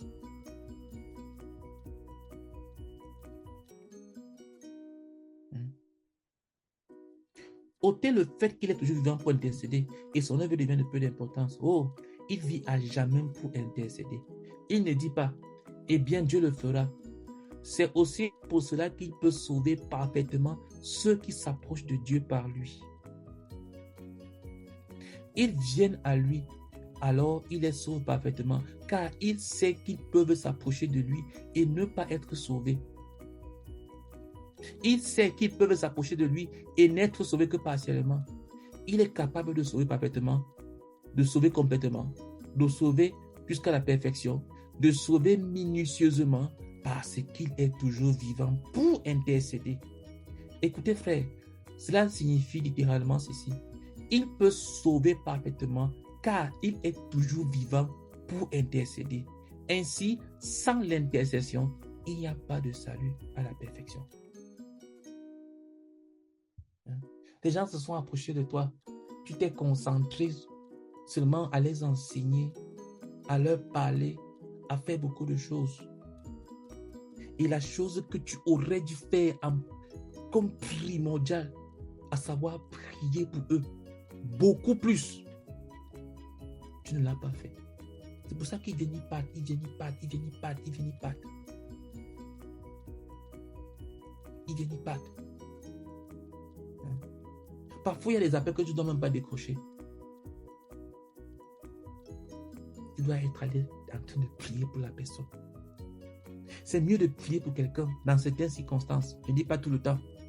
Je suis pas en train de dire que tu dois maintenant chasser tout le monde. Non. Je suis en train de dire qu'il faut que la chose primordiale que tu es en train de faire pour quelqu'un soit de prier pour cette personne-là. Oui, tu conseilles. Oui, tu enseignes. Oui, tu prêches. Oui, tu fais ceci, tu fais cela. Mais s'il te plaît, là où Dieu t'attend et là où Dieu regarde, c'est est-ce que tu pries pour cette personne? Est-ce que tu pries pour cette personne? Si tu enseignes plus que tu ne pries, tu es en train de trahir cette personne. Tu es en train de trahir Dieu. Si tu prêches plus que tu ne pries, tu es en train de trahir cette personne. Tu es en train de trahir Dieu. Parce que notre Seigneur nous sauve aujourd'hui, tu es dans la foi parce que Jésus est en train de prier pour toi. Comme il a prié pour Pierre, dont Satan était venu réclamer. Il a prié pour Pierre. Et je suis sûr que si ce n'était pas à cause de l'accomplissement des Écritures, même Judas n'allait pas tomber. Parce qu'il a dit qu'il n'y a que Judas seul qui est tombé, qu'il a laissé. À cause de quoi? De l'accomplissement des Écritures. Parce que le Seigneur n'abandonnait pas les gens. Il ne lâchait personne. Il ne perdait personne. Mais toi, les gens viennent, ils partent, ils viennent, ils partent, ils viennent, ils partent. Tu perds celui-ci, tu perds celui-là. Pourquoi? Parce que tu ne pries pas. Tu n'as pas un cahier avec des noms où tu bombardes le ciel. Tu commences et puis tu laisses. Tu passes à autre chose. Tu ne prends pas quelqu'un. Prier, importuner Dieu jusqu'à ce que la personne se réveille. Non.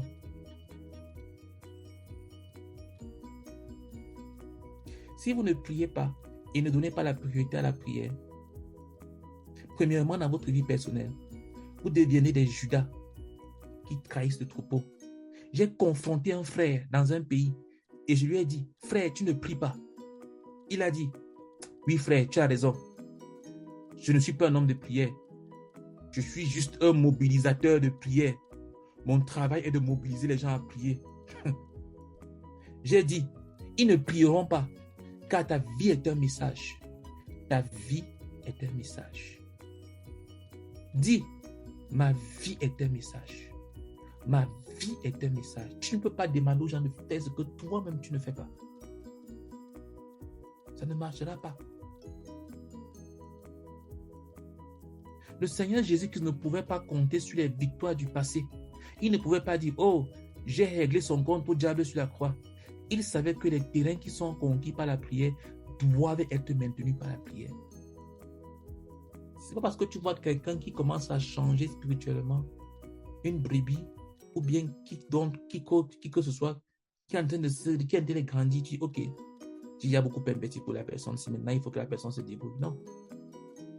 Toute victoire doit être maintenue par la prière.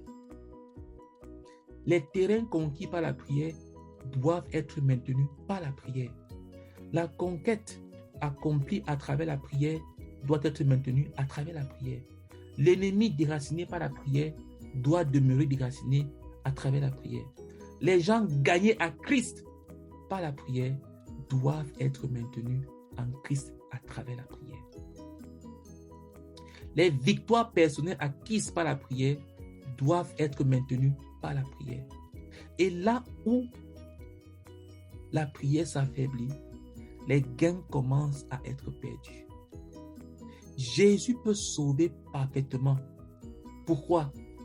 Parce qu'il est toujours vivant pour intercéder, pour prier pour la personne. Enlever l'intercession, même pour lui le Seigneur Jésus, le Fils de Dieu, et tout va commencer à s'écrouler. Si tu n'as pas de créances dans la prière, tu as des créances dans la chair. Celui qui prie, confesse, je ne peux pas le faire. Je suis incapable de le faire. Toute ma force est une force charnelle. Elle échouera. Toute ma force est la puissance de la chair. Toute ma force, c'est la puissance de la chair. Elle échouera lamentablement. Elle échouera lamentablement. Et il faut que je m'accroche à Dieu. Il faut que je m'accroche à Dieu. Car à moins que Dieu n'intervienne, il n'y a pas de victoire. Il n'est pas possible qu'un homme qui ne prie pas réussisse. Un homme qui ne prie pas est un moqueur de Dieu. Tu es en train de dire à Dieu que tu n'as pas besoin de lui. Frère, et puis tu dis que ça, la paix de Dieu sur ta vie, ou bien que telle chose que tu es en train de faire, ça vient de Dieu. Dieu ne va jamais te donner un truc à faire pour lui, pour lequel tu n'as pas besoin de lui. Et le Seigneur Jésus l'a dit, sans moi, vous ne pouvez rien. La chair ne sert à rien. Il a dit, sans moi, vous ne pouvez rien. Ceux qui ont lu la Bible savent de quel verset je parle.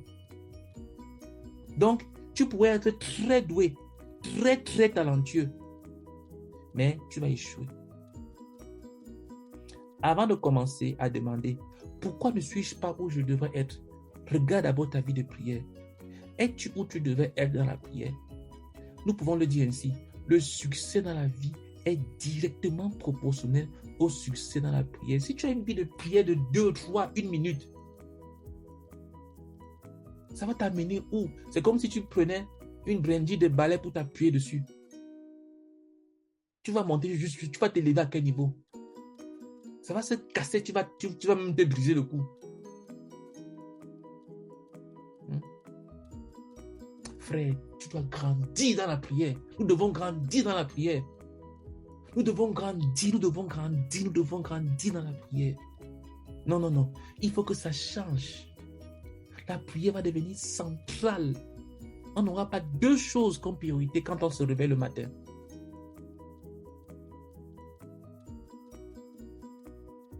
Le succès dans la vie chrétienne est directement proportionnel au succès dans la prière. Le succès dans la vie, succès dans la prière. Succès dans la vie chrétienne, succès dans la prière. Écoute bien aimé, regarde ta vie de prière et tu verras l'histoire de ta vie. Tu verras si elle est échec ou succès.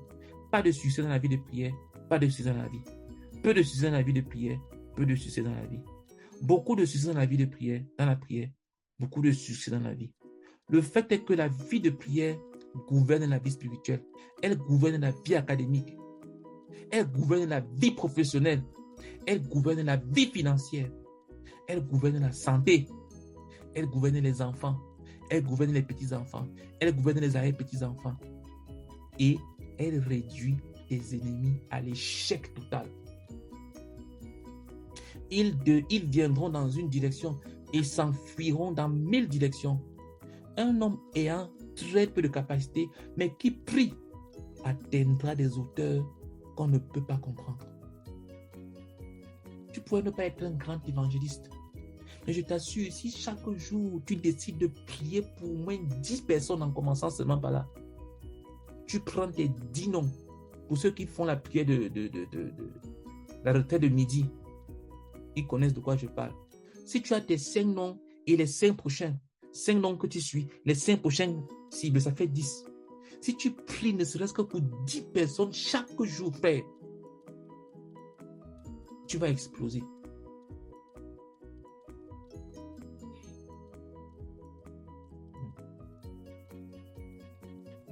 Un homme de peu de capacité, de peu d'importance, pendant qu'il prie, Dieu l'exaltera au-delà de la mesure et l'élèvera aux hauteurs qu'on ne peut comprendre.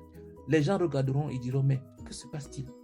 C'était en 1966, après que j'eus consacré ma vie au Seigneur à l'université, que je commençais à prier. Il avait 21 ans. Il était en première année de l'université, en octobre. Je commençais à prier et à mobiliser les gens à prier. Lorsque je consacrais ma vie au Seigneur, j'étais si chaud. On servait habituellement chaque jour la Sainte Communion dans la chapelle de l'université, lors du culte anglican. Ainsi, chaque jour, dans mon zèle, j'allais prendre la communion. Et l'aumônier de la chapelle était content parce qu'il avait une personne chaque jour pour prendre sa communion. Il n'était même pas de l'église anglicane. Il était baptisé de l'église presbytérienne enfant. Parce que son papa était pasteur de l'église presbytérienne. Pour vous montrer un peu à quel point il était zélé. L'église anglicane, c'est la partie catholique des Anglais. La plupart du temps, j'étais seul.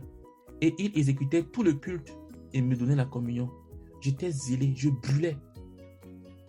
Et je manquais de tact. Puis, je me suis fatigué du culte.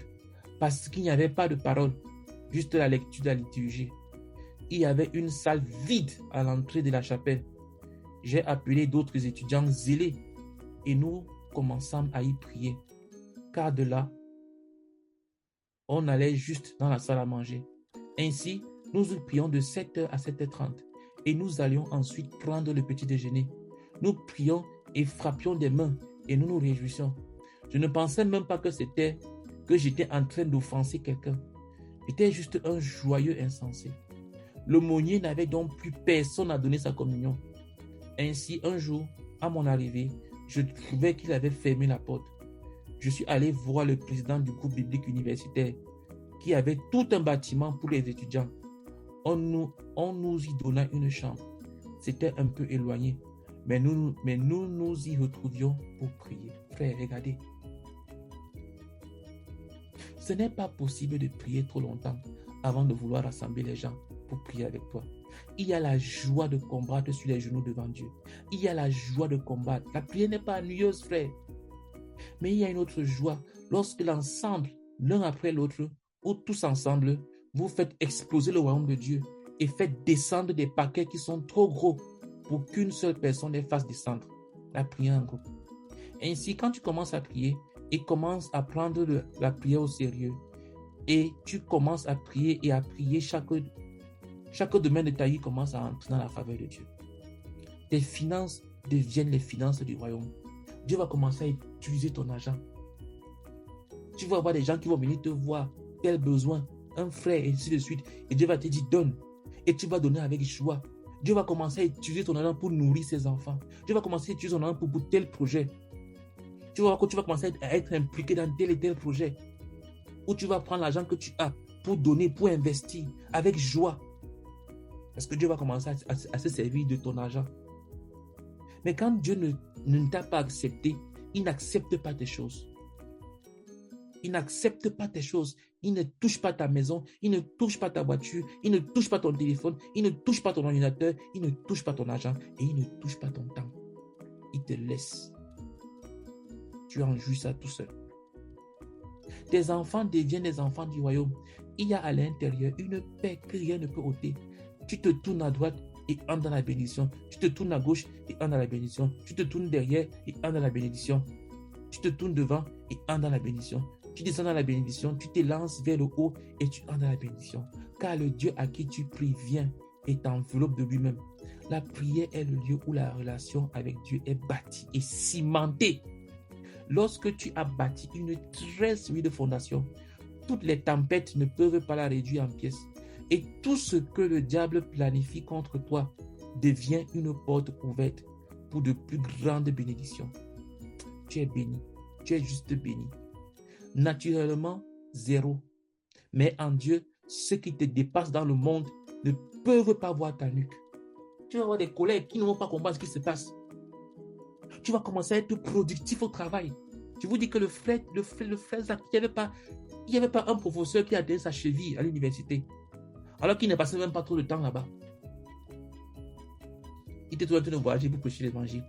Mais quand il arrivait, il était productif à un degré que on ne comprenait pas d'où venaient ses résultats. Dieu a fait alliance d'œuvrer avec celui qui prie. Il a dit, demandez et l'on vous donnera. Cherchez et vous trouverez. Frappez et l'on vous ouvrira. Matthieu 7, verset 7. Et il y a les engagements suprêmes de Dieu. Il dit, jusqu'à présent, vous n'avez rien demandé en mon nom. Demandez et vous recevrez, afin que votre joie soit parfaite. Jean 16, verset 24. Demandez et vous recevrez, dit Dieu. Demandez, c'est tout. C'est mon devoir de donner. Dieu dit, demandez, demandez et continuez à demander. Et vous recevrez et continuerez à recevoir.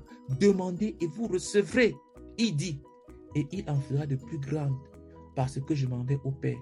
Jean 14, verset 12b. Es-tu en train de demander ces plus grandes choses? Frère, est-ce que tu es en train d'expérimenter ce verset-ci là? Ou pour toi, c'est juste écrit dans la Bible? Ce n'est pas si vrai que ça. Tu as demandé, tu n'as pas reçu. Tu as croisé les bras, tu es passé à autre chose. Frère, pourquoi tu ne prends pas le nom de telle personne? Tu demandes son salut jusqu'à ce que la personne soit sauvée. Pourquoi tu ne prends pas le nom d'un parent, d'un ami, de quelqu'un, d'une cible? Et tu cries à Dieu juste chaque nuit, tu dis que Seigneur, à partir d'aujourd'hui, chaque 23 heures, je vais me lever, même si ce n'est que pour 5 minutes, je vais prier que tu sauves telle personne. Je vais faire cela jusqu'à ce que cette personne soit sauvée. Frère, il y a tellement de choses qu'on peut demander à Dieu. J'ai dit au Seigneur, tu m'as montré des choses stupéfiantes à Beijing, en Chine. J'aimerais en connaître davantage. J'aimerais connaître le mécanisme d'application. Je connais ta pensée. J'aimerais connaître... Voilà. Ok. Attends. On finit bientôt. J'aimerais connaître tes méthodes. Alors il m'a dit, donne-moi du temps. Donne-moi du temps comme tu m'as donné du temps à Bédine. Ensuite, le jour suivant, il a dit, fils, tu sais que de telles choses ne peuvent pas être dites dans la précipitation. Donne-moi du temps. Je me souviens qu'à Bédine, je me suis juste assis devant le Seigneur. Pendant 9 heures, je ne me suis pas levé. J'avais dormi, j'étais donc éveillé. J'étais juste silencieux. Pendant 9 heures, frère, j'étais prêt. Alors, il a ouvert la porte et est entré. Donne-moi du temps, donne-moi du temps. Maintenant, nous avons beaucoup de Marthe ou beaucoup de Matthias ou des Marthe qui sont des Marthe hommes. Mais très peu de Marie qui s'assoit juste à ses pieds, qui peut-être prépare un peu de nourriture pour lui, mais leur travail est de s'asseoir à ses pieds et de contempler sa face, toute aimable, regarder et contempler, jusqu'à ce que tout leur être soit perdu en lui, jusqu'à ce qu'ils possèdent leur cœur, jusqu'à ce qu'ils le possèdent, jusqu'à ce que l'union devienne communion, jusqu'à ce que le toucher devienne fusion. Donne-moi du temps. Tu sais que de telles choses ne peuvent pas être dites dans la précipitation. Qu'est-ce que le succès? C'est tout d'abord l'union totale et la fusion totale avec Dieu. C'est être totalement perdu en Dieu. C'est le fait pour Dieu d'être ta portion. C'est être possédé par Dieu. C'est connaître la plénitude divine, le contentement divin. C'est ne manquer de rien parce qu'il a rempli à débordement. C'est voir toutes choses à travers les yeux de Jésus. C'est jeûner comme il jeûne. C'est prier comme il prie. C'est se contenter de ce dont il se contentait. C'est être au centre de sa volonté. C'est déposer à ses pieds tout ce qu'il donne. Le succès qu'il donne, place à tes pieds. La promotion qu'il donne, placée à tes pieds, à ses pieds. C'est supporter les insultes du monde, des charnels. C'est supporter les insultes des mondains, des naturels. C'est supporter les insultes, les blâmes, les accusations des non-croyants et des croyants non consacrés avec joie à cause de lui. C'est n'aller nulle part, ne pas faire un pas sans son commandement. C'est ne pas hésiter, même une seule seconde, lorsqu'il commande, de façon qu'il y ait un témoignage perpétuel en ces termes. Je suis au centre de la volonté de mon Seigneur. C'est savoir que faire la volonté de Jésus, c'est cela le repos. C'est lui appartenir activement, radicalement, totalement, de façon permanente. C'est ne rien posséder, mais lui donner toutes choses, tout en étant le gardien de la richesse qu'il t'a confiée. C'est préférer mourir plutôt que de faire une chose quelconque qui n'est pas assurément sa volonté. C'est ne faire que ce qui est assurément sa volonté. C'est s'arrêter lorsqu'il y a un doute. C'est oser pour Dieu. C'est tout risquer pour Dieu. C'est être un fou pour Dieu. C'est trouver un lieu de repos sur son sein, d'où l'on ne s'éloigne jamais. C'est vivre et servir dans la glorieuse attente de son retour, se réveillant chaque matin et demandant, Seigneur, est-ce aujourd'hui? Seigneur, ne veux-tu pas venir aujourd'hui? Quand est-ce que les cieux s'ouvriront pour que je puisse contempler ta face toute merveilleuse? Frère, est-ce que tu vois le genre de communion? Est-ce que tu vois le genre de communion, frère? Est-ce que tu vois le genre de communion qui est devant toi, sœur? C'est haïr le péché, haïr tout péché avec la violence de ton être tout entier. C'est aimer la justice, c'est être saint à tout prix. C'est préférer mourir plutôt que de mentir. Mourir plutôt que de se compromettre. Aujourd'hui, une collègue m'a appelé parce que je suis en train de démissionner. Je suis en train de changer d'employeur pour passer à un autre. Et mon client m'a appelé pour me dire que comme tu es sous contrat en CDI, si tu dis à ton employeur que tu es en train de quitter pour passer sur un autre employeur, ils vont t'opposer le préavis de 3 mois. Ils vont t'empêcher de partir. Donc, dis-leur que la mission que tu es en train de faire est en train de s'achever, est finie. Donc, c'est pour ça que tu dois passer à côté. Quand elle m'a dit ça, mon sang a tourné 2 fois dans ma tête. Et c'est quelqu'un avec qui j'ai à manger une fois au restaurant et que je lui ai parlé de Dieu. Une collègue qui est une cliente. Donc, c'est eux qui me payent l'argent. Je lui ai dit que non, non, non, non. Tu sais que je suis pasteur, je ne peux pas dire des choses comme ça.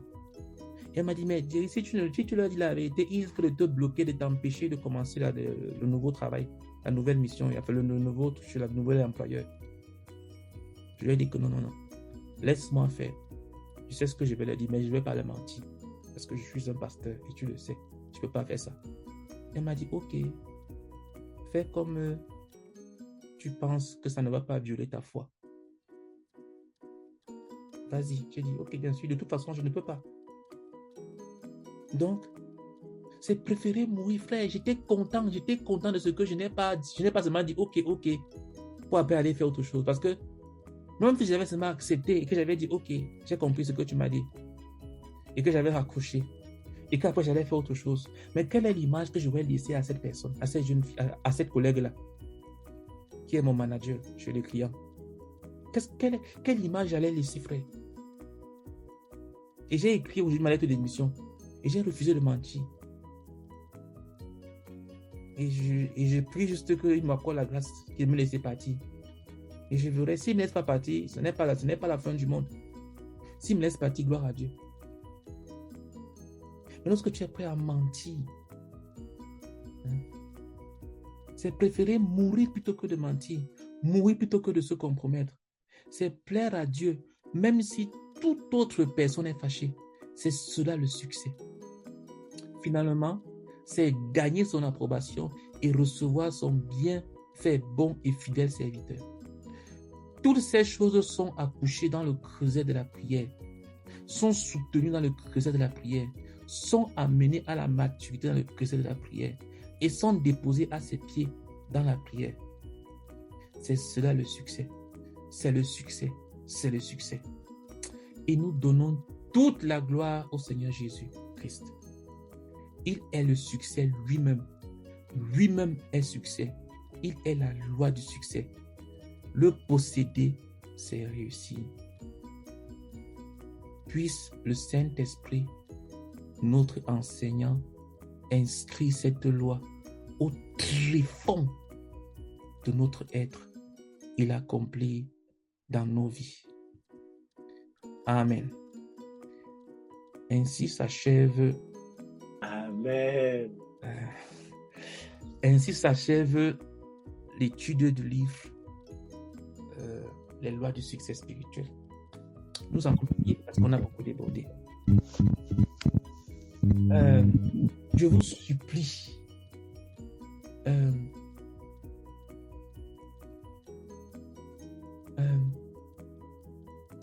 prie que à partir d'aujourd'hui, dis à Dieu qu'à partir d'aujourd'hui, la prière est ta priorité. Dis à Dieu que Seigneur, aujourd'hui, cette nuit-ci là, dès maintenant, je fais de la prière la priorité dans ma vie.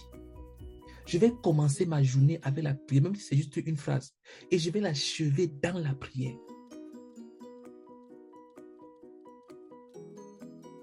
Prions ensemble. Père éternel, en ce nouveau jour, Seigneur éternel Dieu, Oh Seigneur. je viens devant toi, Seigneur, pour faire de la prière la priorité dans ma vie, Seigneur. Pour faire de la prière la priorité, la centralité de ma vie, Seigneur Dieu. Oh Dieu, je vais commencer ma journée avec la prière. Je vais la continuer dans la prière. Je vais l'achever dans la prière, mon Père. Aujourd'hui, je fais de la prière la centralité de ma vie, Seigneur. Au nom de Jésus. Amen.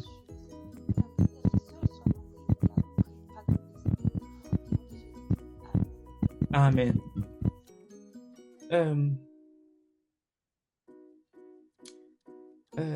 Pardon, prie également et dis à Dieu qu'à partir de ce jour, tu renonces à la puissance de la chair. Là où ce que tu peux faire sans Dieu, tu refuses de faire cela. Dis à Dieu que Seigneur, aujourd'hui, je renonce, je me sépare de la puissance de ma chair. Là où tu ne peux pas me suivre, là où tu n'es pas avec moi, je n'y serai pas. Si je n'ai pas besoin de Dieu pour faire quelque chose, je n'ai pas besoin de faire cette chose-là. Même pour ma respiration, je vais prier. Même pour le simple fait de respirer, je vais prier. Donc, dis à Dieu que ce soir, tu renonces à la puissance de la chair, au pouvoir de la chair dans ta vie. Prions ensemble. Au nom puissant du Seigneur Jésus-Christ. Oh Seigneur, en ce soir, Seigneur, je me sépare du pouvoir de la chair pour accomplir les choses. Seigneur, je me sépare de la puissance de la chair. Seigneur, là où tu n'es pas avec moi, je n'y serai pas, Seigneur éternel. Là où tu n'es pas avec moi, je n'y serai pas. Là où tu n'es pas avec moi, je n'y serai pas. Et tout ce que je peux faire sans toi, je ne le ferai pas, Seigneur éternel. Je ne sais pas aujourd'hui la puissance de la chair, Seigneur. Au nom puissant du Seigneur Jésus-Christ. Amen. Amen. Ok, dernier sujet de prière. Alors, prions afin que, parce qu'on a fini ce livre, je ne sais pas si on reviendra dessus, mais le prochain livre qu'on va commencer, déjà la semaine prochaine, je ne suis pas sûr qu'on sera là parce qu'il y a la réunion à l'église, donc lundi. Mais le prochain livre sur lequel on va travailler, ce sera le chemin d'être disciple. On va travailler sur le chemin d'être disciple. Être disciple, un disciple de Jésus. Parce que si nous faisons tout ce que nous faisons là et que nous ne sommes pas des disciples, on ne sait même pas ce que c'est qu'être disciple. On est en train de passer à côté, on perd notre temps. On n'est pas en train de donner des enseignements pour avoir de la connaissance. On veut être des vrais disciples de Jésus. On n'est pas un enseignement de motivation spirituelle. Non. Donc, le prochain livre qu'on va étudier, ce sera le chemin d'être disciple de Jésus-Christ. Mais prions que le Seigneur nous accorde la grâce. J'espère que chacun d'entre vous va se procurer une copie de ce livre. Les lois du succès spirituel. J'espère que tu vas t'en procurer. Prions que le Seigneur nous accorde la grâce. Et aussi, il y a les enseignements qui sont disponibles. Je crois que les 12 enseignements sont disponibles. J'espère, J-Soif. S'il n'y en a pas, c'est que c'est la faute de J-Soif. Ouais, les 12 sont disponibles et sont même dans le groupe WhatsApp. Ok, gloire à Dieu. Donc, s'il te plaît, je te propose de te procurer une copie du livre, de le lire de toi-même. Et même si tu as besoin de réécouter les enseignements et de t'approprier chaque loi. C'est-à-dire, vas-y progressivement en commençant par la dernière. C'est-à-dire la sainteté de la prière. Commence par elle. En réécoutant ces messages ici-là et en lisant toi-même. Alors, prions pour que nous relisions ce livre, chacun d'entre nous. Moi, je l'avais déjà lu avant. Je ne sais pas combien de fois, j'ai lu plusieurs fois. Mais prions que nous relisions, que chacun d'entre nous se procure une copie de ce livre et que nous le relisions et que nous nous approprions du message qui est dans ce livre. Prions ensemble. Seigneur, je prie afin que tu nous visites. Je prie, Père. Et chacun d'entre nous, Père éternel, et à qu'on regarde nous. Oh, je prie, Père éternel. De se procurer du livre, Père éternel. Chacun d'entre nous, et de relire le livre, Seigneur, de relire le livre, Père. Au nom puissant de ton Fils Jésus-Christ, à qu'on chacun d'entre nous de relire ce livre, Père éternel, s'il te plaît. Oh Dieu, nous te supplions. Et de s'approprier chacune des lois décrites dans ce livre. Au nom puissant du Seigneur Jésus-Christ. Amen. Amen. Ok, donc là, je vous montre juste rapidement voici le livre. Donc, voilà comment il se présente, les lois du succès spirituel. Tu peux l'avoir sur Amazon en numérique ou bien tu peux l'acheter. Mais procure-toi une copie du livre, s'il te plaît, et relis-le pour avoir du succès dans ta vie spirituelle. Ok. Bénissons le Seigneur pour ce moment de partage et pour tout ce qu'il nous a enseigné, non seulement dans le livre, mais pour ce soir. Prions ensemble. Père, nous te bénissons par la grâce pour ce moment de partage. Seigneur, merci grandement pour tout ce que tu nous as enseigné. Merci pour tout ce que tu nous as enseigné. Merci merci grandement, Père éternel, oh Dieu. Au nom puissant de ton Fils Jésus-Christ. Amen. Ok. Kofi, pardon. Recommande-nous au Seigneur. Père éternel, merci. Merci pour ce moment. Merci pour le cœur que tu as disposé. Merci de nous avoir attirés vers toi, vers ta parole encore ce soir. Nous te rendons grâce, nous te louons infiniment. Merci, à présent nous allons nous séparer, mais nous n'allons pas nous séparer de ton esprit qui est avec nous. Accorde-nous la grâce de vivre les lois. Réveille nos mémoires au travers de ces enseignements. Partout où nous serons, Seigneur, accorde-nous la grâce de prier sans cesse comme tu nous l'as recommandé. Nous te recommandons également cette nuit. Que tes anges campent autour de nous, que ton sang nous couvre. Accorde-nous un sommeil paisible, car tu as dit dans ta parole, lorsque nous serons couchés, notre sommeil sera doux. Renouvelle également la force de guérir que tu as utilisée. Merci Seigneur. C'est dans le nom puissant de Jésus. Nous avons prié et reçu. Action de grâce. Amen. Amen. Amen. Merci beaucoup à tout le monde. Passez une très bonne soirée. À la prochaine. Bye bye. Bye.